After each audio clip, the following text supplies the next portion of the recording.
Last year, my company did 8 figures, and here's the biggest takeaways from accomplishing that. Hang with me. Let's go.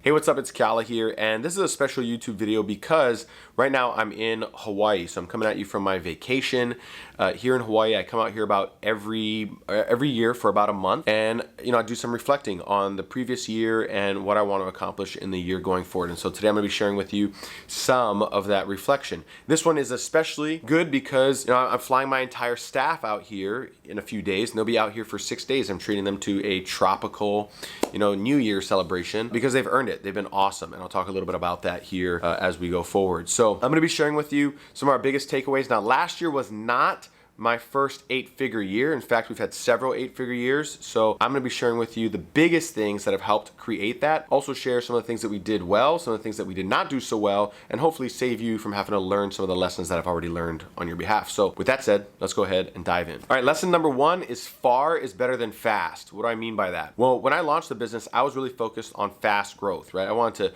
to get there quick. So we were focused on getting to $1 million a month, growing the company very quickly, these sorts of things. When we launched, within 4 months, we were doing $1 million a month. By the end of our first year, we had over 60 employees. That's a pretty good rate of growth. And about a year and a half into that, I realized that if we continued that rate of growth, we weren't going to be around for a very long time. In other words, we'd make some decent money. Yeah, we'd put some points on the board, so to speak, but we probably wouldn't be around 5 years, 10 years, or 20 years. And that's when I began to change my thinking and realize that what I really want to build was a company that was going to stand the test of time versus a company that was just going to grow really fast and then crumble under the weight of its own success, which happens.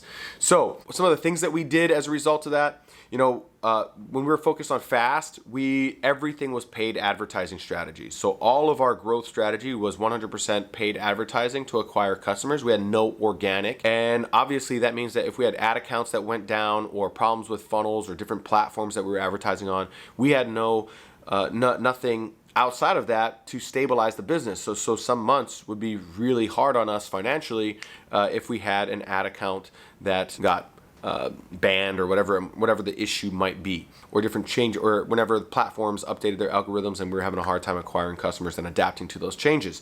So now we have a mixture of both organic, and we're doing more organic going into this next year. And organic meaning SEO, social media, all that sorts of stuff. On top of that, when we were going fast, we were focused on fast hiring. We hired very quickly because we were growing very quickly, and that means that we didn't put all the proper filters in place. And some of the people that came in, they probably shouldn't have been here. They weren't good for the culture. They weren't good for the business itself. I had people stealing from me. I had people that were just toxic and kind of ruined the atmosphere of the office, started rumors, just started a bunch of drama, stuff like that. But because we didn't have the proper, filters in place, because we were going so quickly, we let too many kind of wolves into the hen house, so to speak. Another thing is that we weren't really focused on, we had lots of spreadsheets on customer acquisition and tracking all of our advertising and what we were paying to acquire a customer, but we had almost nothing that was tracking whether or not our customers were happy and how long that they were staying around and these sorts of things, which I'll talk about here in just a bit. So that would actually bring me to another point. However, again, the focus is sometimes when we want to go far, it's better to take our time and go slow and do some of the right things that are going to lead to a company that's going to be around for a long time. So now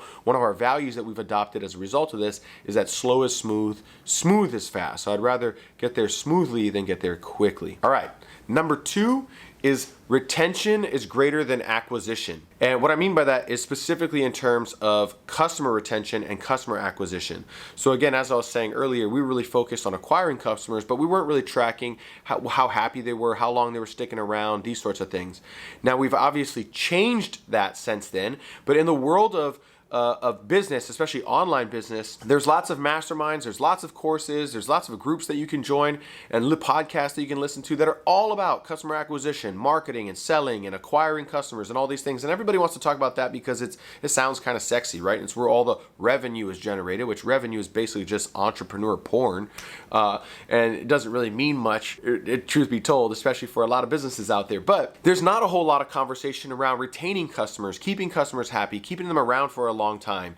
And the truth is that it's actually a lot cheaper to keep a customer than it is to acquire a customer. And a customer kept is going to be worth way more in the long run on average than a new customer acquired. So it's actually not even economically beneficial to focus too much on acquisition versus retention. So now, we are very focused on retention. We survey our customers at every point in our business after the sale that we touch them. We survey them. We ask them to fill out, a net promoter score. We collect our net promoter score from our customers. We're much more focused on communication with them that's effective. We're making sure that they are happy and reviewing our products, that we're getting positive reviews from them, that we're getting the feedback from them that we need to enable to do better, and much more focused on keeping customers around for a long time versus just acquiring new customers. And I promise you that is a much better growth strategy than pure just acquisition. All right, the third thing is really a question. Are you taking care of your most important customers? So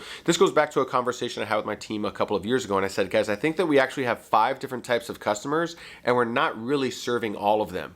And of course, my team didn't really know what I meant by that at that time. So let me break this down for you. This is one that you might want to write down. I promise you this will be super valuable for you in your business. So I said, okay, I think that we have 5 different types of customers. So the first type of customer is a prospect. A prospect is somebody that we're delivering our ads to. They're not even a lead on our email list yet. They're not even a subscriber to our newsletter yet, right? They're just having that first time experience of seeing us for the first time through one of our paid advertising strategies, or potentially even an organic social strategy.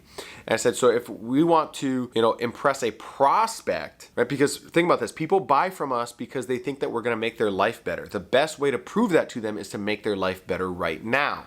So if we are going to create that experience for a prospect, then even our advertisements have to be valuable in some way. And so now that's why you see most of my advertisements that anybody sees are pretty long videos, because I want to make sure that I deliver real value for my ideal prospect in the advertisement itself. So that's thing one. The next type of customer is a lead. They are a customer of our newsletter. So there's somebody that's on our email list. When I was, John Wayne solopreneur, was running and gunning all by myself with this whole internet business and doing affiliate marketing and whatnot, I was emailing my list all the time and hammering them with offers. Nowadays, we have a much better balance between offering real value, real content, really trying to help them solve some of their problems, and then making offers along the way as well. And that has dramatically increased our open rates, our engagement rates, how long our subscribers stick around, and it's changed the economics of our business considerably when you figure that we're bringing in anywhere from 40 to 60% of the customers that we acquire on a monthly basis are being acquired through our email efforts versus just our advertising efforts.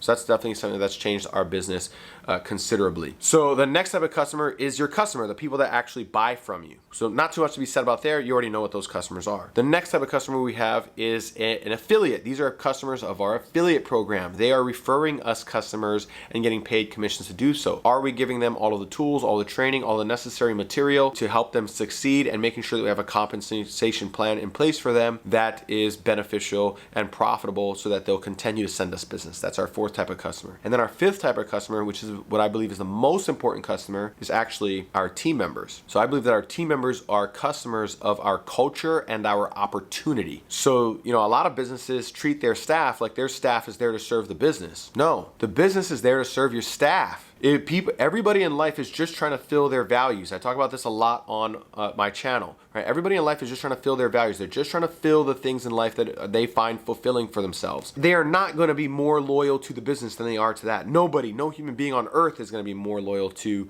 anyone than they are to themselves and their values. So it's foolish to think that a team member is supposed to be loyal to the business, supposed to serve the business. Instead, it's far wiser to make sure that that team member can see how serving the goals of the business also serves their values. So they can see how, fulfilling the needs of the business is really fulfilling their soul, their happiness as well. And when you do that really well, you build a team so awesome, you want to bring them out to Hawaii for 6 days. And treat them to a tropical vacation because they're worth it, because they put in the time, they put in the effort, and they really take ownership and stewardship over their roles and responsibilities. So what I have found is that if I make sure that that customer is happy, the team member, they'll make sure that all the other people are happy as well. But if they're unhappy, none of the other 4 are ever going to be happy. So keep that in mind as you're building your team. Focus more on the team and making them happy than you focus on all those other channels, and empower them to make all of those other types of customers happy on your behalf. Anyway, that was something that really changed our business. All right, next is leadership. So it's really important. I've learned a lot of lessons about leadership. I won't be able to recap them all here in this video, but I'll say a few things. One is, everything is your fault. If you want to be a great leader, everything is your fault. Just own that, right? I don't care if you planned an outdoor activity and it rained, your fault. You should have had a backup plan so that you could have moved the activity indoors, right? Jocko Willink calls it extreme ownership. I've had other mentors in the past that had their own verbiage for it, but it's really owning the fact that everything that is going wrong in the business is ultimately a direct reflection of you, and what are you going to do about it. And that keeps you from going out and blaming and ridiculing and putting people down and speaking down to people and being condescending and being some sort of a dictator. That's not the type of person, that's not the type of leader that people are going to want to follow, right? So another portion of being a great leader is you pass on the praise, but you own the obscurity. What do I mean by that? When things are going really, really well, when things are, when your customers are raving about you, when the media is talking about you, when the industry is talking about you, when you're on stages at events or whatever it might be, the praise goes to the team for that. Everybody, all of them, the communication is, no, it's my team. My team is great. Give them the recognition every chance that you get the opportunity, because you couldn't do it without a team. There's no such thing as a self-made millionaire. That's just some egotistical bullshit that people say, right? You're going to go farther and faster and better with a team. So when everything is going well, you give all the praise away. But the minute that something's going wrong, the minute that the shit hits the fan or something, there's a problem, then we own that. Okay, what did I do? Where did I screw up? Where did I mess up? So when I go to my team these days, I don't go to them with, hey, who the hell screwed this up? Who messed this, how did you guys make this mistake? I don't go to them with that. I say, hey guys, so apparently I must have messed up somewhere. I must have not been effective in my communication. I must have not set clear expectations, because this is what I intended us to do, and then this is what actually happened, and obviously that's not going to work, and I'm going to take some time to figure out what I could have done better, and I'll be meeting with those of you that were involved in this and figure out what we could have done better as a team to make sure that this never happens again. But notice that my language is all about I messed up. I don't come to them and telling them that they messed up, that there's something wrong with them. Now, does that mean that I tolerate incompetence? No, of course I do not tolerate incompetence. I do not suffer fools gladly. I will fire somebody very, very quickly. At the same time, if the tonality, if the communication to them is that they're screw-ups, that they're foolish, that they are incompetent, if that's the kind of communication or the general vibe, they're not going to want to take chances in the future. We got to be able to correct our team members without cutting their legs out from under them, right? So it's how do we reprimand them, kind of give them a slap on the wrist, but make sure that they're still willing to take a risk in the future, because if they're not willing to take risk, then all of the burden of creativity, problem solving is going to come down on who? You, which means that you won't build a company, you'll just build a very stressful job instead. So being a solid leader, again, I could write a whole book just on the topic of being a leader, but those are a couple of big takeaways. Make sure that you take 100% ownership for everything. Everything is your fault. Pass on the praise, own the obscurity, communicate to your team from a place of ownership, and take responsibility for what's not going well in the business.